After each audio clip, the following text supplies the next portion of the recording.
Welcome back, and in this segment we will be talking about an important cultural event. It's the Indian Film Festival, which will kick off on the 27th of October, which is today. And actually it has two dates. We have from the 27th of October till the 2nd of November here in Cairo, and then after that it will be held also in Alexandria from the 5th up to the 11th of November, and it's very festive. It has a variety of Indian films with some of our most beloved stars like Shah Rukh Khan, Amitabh Bachchan, and many others. And I'm happy to have with me in the studio His Excellency, the Indian Ambassador to Egypt, His Excellency Ambassador Sanjay Bhattacharya, to shed more light and to give us, to tell us more about that important film festival, also to tell us more about the current and most important events taking place here and being organized by the Indian Embassy and of course the Indian Cultural Center, the Maulana Azad Cultural Center. Good morning, Mr. Ambassador. Good morning to you. Good morning, sir. Well, definitely the Maulana Azad Center is very, very active in Egypt, and every now and then we have many different interesting activities taking place. So let's talk more about this film festival. Thank you. The film festival is something that we wanted to bring to Egypt because I have seen the love that people of Egypt have for Indian films, but unfortunately they watch it only on TV, on the small screen. And so there has been a very conscious attempt to try and bring it to the big screen, because I think films should be seen on the big screen. And you would recall that a few weeks back, in fact 4 weeks back, we had the release of a Shah Rukh Khan movie, Jab Harry Met Sejal, which is a takeoff on When Harry Met Sally. And it's been running for 4 weeks continuously. It had started in 13 different movies, and it's now still going on after 4 weeks in 6 different theaters. So to build up on that, we thought we would try and showcase some of the Indian movies that the people of Egypt are familiar with and some of the new ones. So what we did was we selected 7 movies. 3 of them are old classics, movies that most of your parents would know about. Things like Sangam and Mother India and Mera Naam Joker, which almost every elderly Egyptian has seen. So we wanted to revive that tradition, and with that we brought 4 other relatively contemporary movies, including movies by Amitabh Bachchan and Shah Rukh, and also by another star called Ajay Devgan. And it also has a variety of, in the leading female stars. So it's a good mix of current Bollywood and classic Bollywood. Now, for the film itself, the festival, will there be symposiums and seminars about some of the films on the sidelines of the film festival, Your Excellency? Well, you know, most Indian movies are very long. And since we are doing this as a festival of just some of the classics and the contemporary ones, we're just doing the screening. Yes. As you probably know, we have in Makik, our culture center, a film club. And twice every month, we have a screening of an Indian film. Not all of them are in Hindi from Bollywood, but also from other parts of the country. Because, as you know, we produce about 1,000 films in Bollywood, and we produce another 1,000 in the other rest of India. So we do that, and every fortnight when we have these screenings, we actually have a discussion panel with the movie. But this one, which is going to be at the Hanagar Cinema starting tonight, and then in Alexandria, is just the movie. So we want people to just go and enjoy watching a movie as if they were going to. It's still going to be great. I think it should be fantastic. Because we love the Indian films. We are looking forward to the inaugural today. We are starting with a beautiful film called Devdas. Interestingly, the story was written by Rabindranath Tagore, and it was then converted into a film. And what we will see in this is an amazing spectacle of traditional Bengali life. That's where I come from. Yes. And it's got Shah Rukh and Aishwarya and Rani Mukherjee. So 3 very, very powerful actors. And we're very delighted that we are collaborating with the Ministry of Culture in this entire exhibition. So the Cultural Development Fund is actually a co-host for us for this event.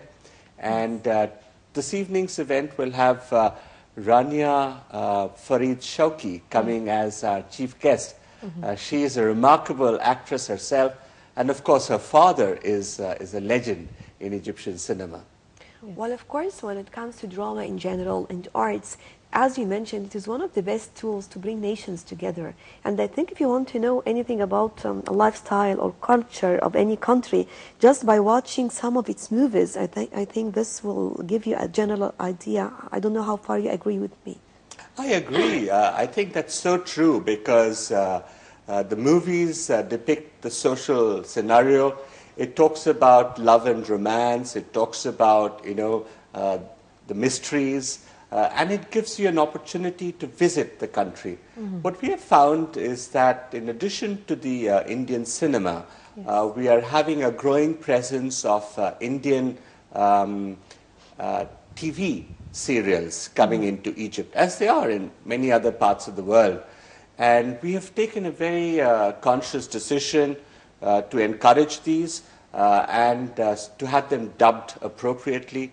Earlier, the dubbing was being done outside Egypt. So for all the TV serials, we're now the dubbing inside Egypt itself. Yes. And we have recently concluded an arrangement with the state TV for the loan of 6 of our serials, which will soon be shown on Egyptian national TV, so that more people have the opportunity to share a bit of India with them. Yes. Now, actually, Your Excellency, the Indian Embassy has always a lot of activities to offer, and especially on the cultural side through the Maulana Azad Cultural Center. So what's new on the agenda, Your Excellency? Well, we also have started, just began the Glimpses of India painting competition. As you know, this is an annual feature. We've been doing it for 23 years now, and this year, last year, as you know, we went out of Cairo to 6 different cities outside. Yes. This year, it's going to be Cairo. We've done it in Cairo on the 24th and 25th. We worked with the Ministry of Education in this. We had an overwhelming response in Cairo. There were over 7,000 school children who took part. We had 7 different centers across the 2 days. Yes. And we were very, very excited because the numbers are much more than last year. But what we've done this year, in addition to Cairo, is that we're going out to 14 different cities in Egypt. So we are going from Aswan down south to the New Valley, Minya, Beni Suef, Port Said, Alexandria, Red Sea, Mansoura, Munafaya, Sharkia, Fayum, Ismailia, Kalubeya, and even as far as Marsa Matruh. And these 14 cities will be doing it on the 30th. We've been in touch with all these cities, and everything is set up. My colleagues from the embassy will be going across to conduct this particular event. And I think when we get together with the children, it brings a certain new sense of energy. This time, when I went around, as you know, we have the painting competition at India House itself. And at India House and then at the Al-Azhar Park, we saw remarkable spectacles of innovative designs, new images coming up. It was a tremendous experience of what the children see India as and how they want to see this relationship go forward. So talking about the schools, as you mentioned, for example, and is it taking place in schools, different schools, or you have other events within the framework of the same event, for example, as you mentioned in the Indian House, when it comes to painting? Tell us more about the schools themselves. And I know that you are talking about private and public schools, right? Yes. So we have another contact point with the schools. What we do is twice a month again, we invite the primary school children to come and visit us at Makik. And they spend an entire morning in Makik. What we do is we show them a short film on India. We have a PowerPoint presentation in which we showcase some of the highlights, because we are a very diverse country. And in this diversity, there is a certain unique unity that comes about. So we show them about, the people of India, the religions, the flowers, the wildlife, the tourist scenes. And then we run through with them a short course on yoga. So they practice some yoga. They learn a little bit of Hindi. They also learn how to write their names in Hindi. And we then they play a short game, an Indian game called Kho. So we show them a short video clip, and then they play Kho for a short while. And then we take them to the library, where we spread out for them picture books, other encyclopedia on India, comics. They love the animation comics. And they can also get on to the video and watch some of the video clips in India. Yes. And then we have a small snack for them. They have some Indian samosas, and then they go back. But we find this, the 3 hours that they spend with us is a hugely beneficial contact for us, because I think we are making direct contact with these beautiful, wonderful children of Egypt. Actually, we have some of the photographs of the painting competition on the screen, and it was behind us as well. And it's quite interesting because I see that also you've met with some children with special needs as well. So how was it, the experience dealing with special need kids? What were the reactions when they met you, Your Excellency? I see a picture of them with Her Excellency Mrs. Ranu behind us. Yes, Ranu, my wife, and I are particularly keen that we should have all the children. Ranu and I believe that the so-called special needs children are simply special. And the need is on our side to understand them. We have always found that these children are actually remarkably gifted. Their imagination is vivid. The kind of art that they make is enormous in terms of their ability to express themselves. I have seen, for instance, blind students who have used Braille to do a painting. And I've seen how this has evolved. I remember the first year, 3 years ago, when we had this, they were using a carbon paper to color it. This year, many of them were using a color wash. So they had different colors on the same Braille painting.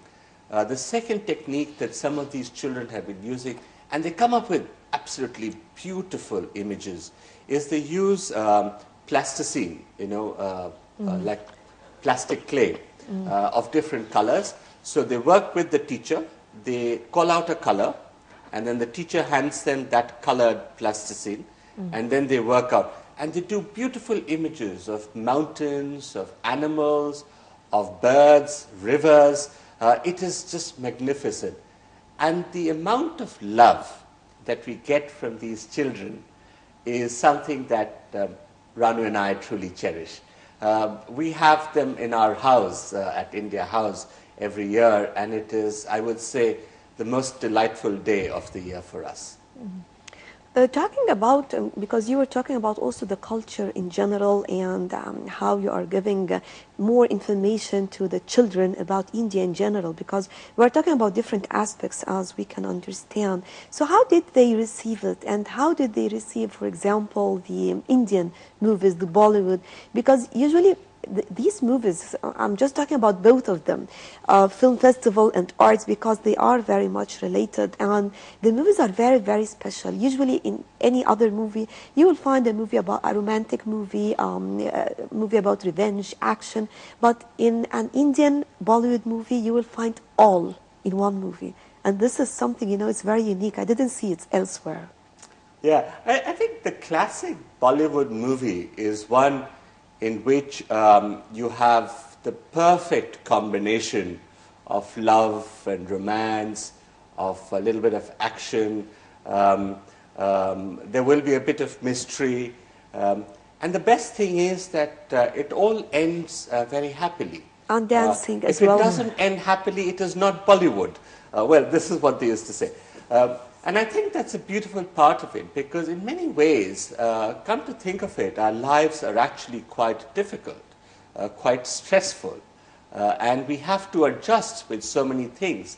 So when you go into a Bollywood movie, you let yourself into this dream-like world, which you would like to be in. And I think that's the most endearing quality about Bollywood, because for 3 long hours, you are in where you want to be. And I know that a lot of Egyptian films, of the past in particular, were exactly that. And there was this great commonality between Indian and Egyptian films. I think a lot of the people connect with that. What I've been also trying to do is to bring about a greater commercial and artistic connect between movie, because I think we are so similar in many ways that we need to get together. And I'm very happy that, we are now seeing Egyptian movies being shot in India.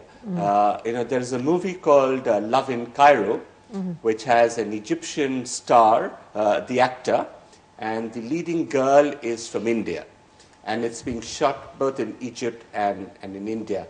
And they went to Bombay some time back, and I believe they sent me back a message saying that they've just shot their first movie song in India. So I'm really looking forward to it, because this should be very, very exciting. But we want more of this collaboration to happen.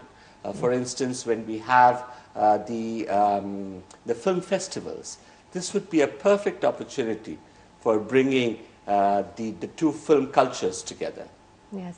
Your Excellency, also the Maulana Azad Cultural Center has been busy with the roundtables, and especially celebrating India at 70. And I understand that the most recent one was entitled Cultural Bonds in India-Egypt Relations. So would you tell us more about the most recent roundtables, please? We also feel that, we have to engage with more people and bring in an element of discussion. We have found in India that discussion often leads to a range of ideas.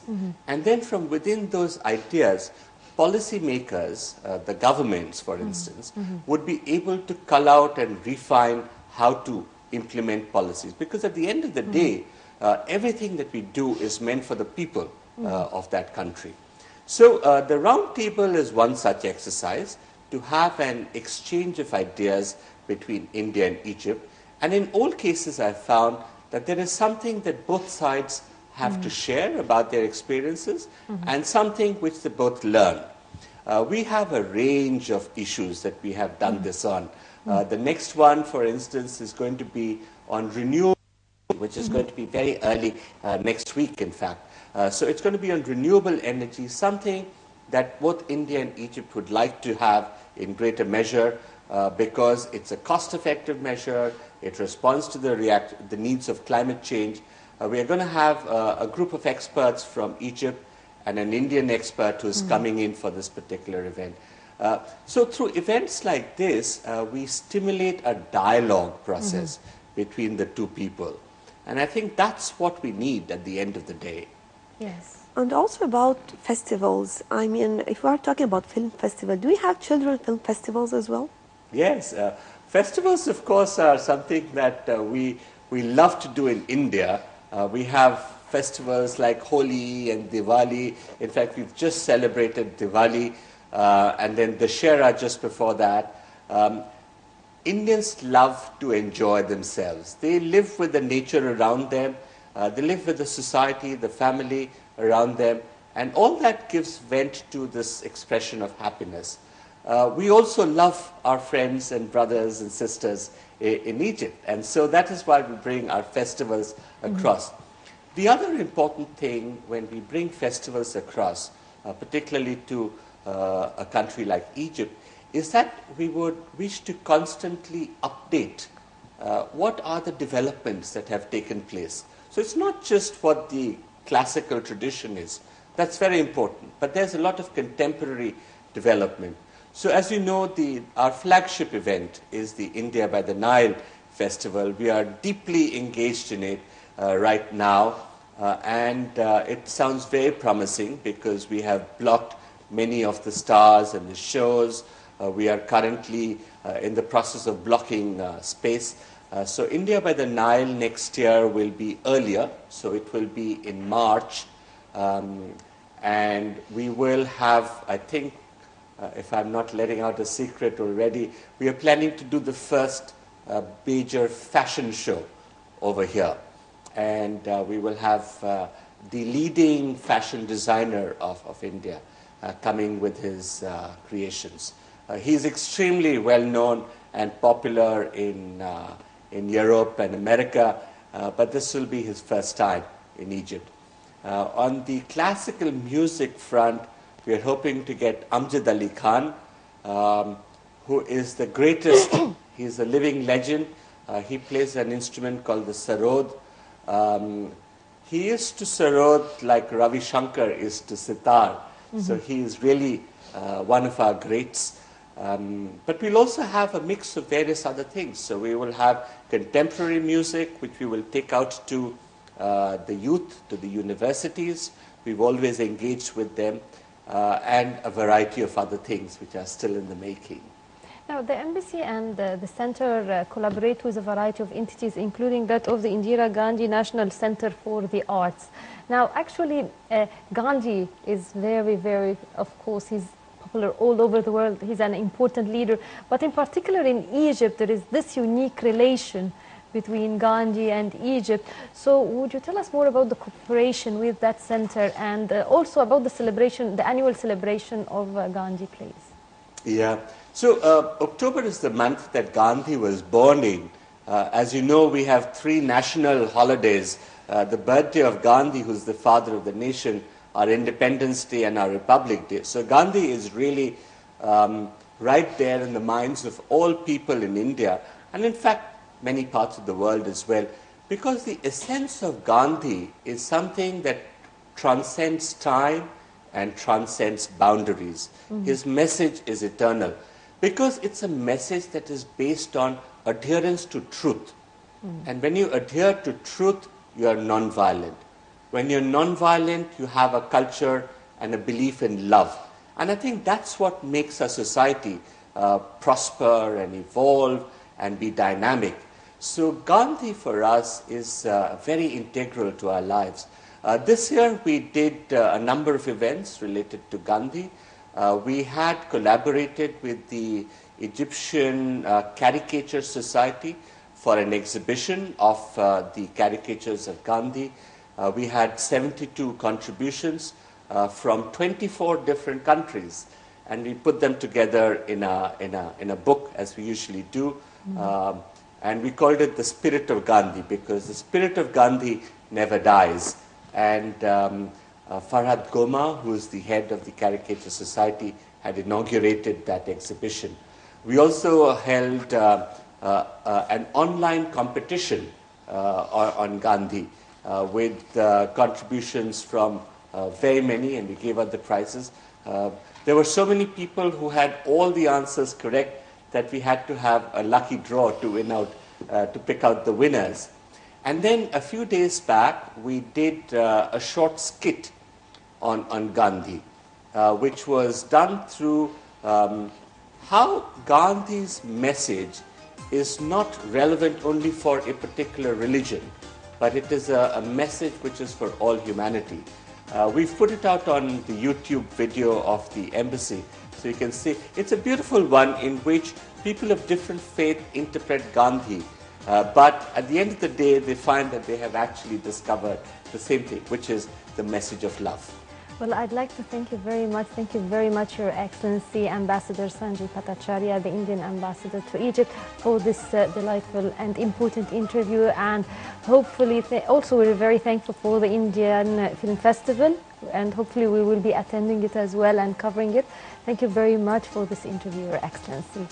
Thank you very much. I invite you all to come and view the Indian Film Festival at the Hanagar Cinema, starting tonight and on till the 2nd. And then those of you who are in Alexandria can view it from the 5th to the 11th of November at the Al Horea Center. Thank you, Your Excellency. And now we will be going to a quick break, but we'll be back for more on Breakfast Show, so stay with us.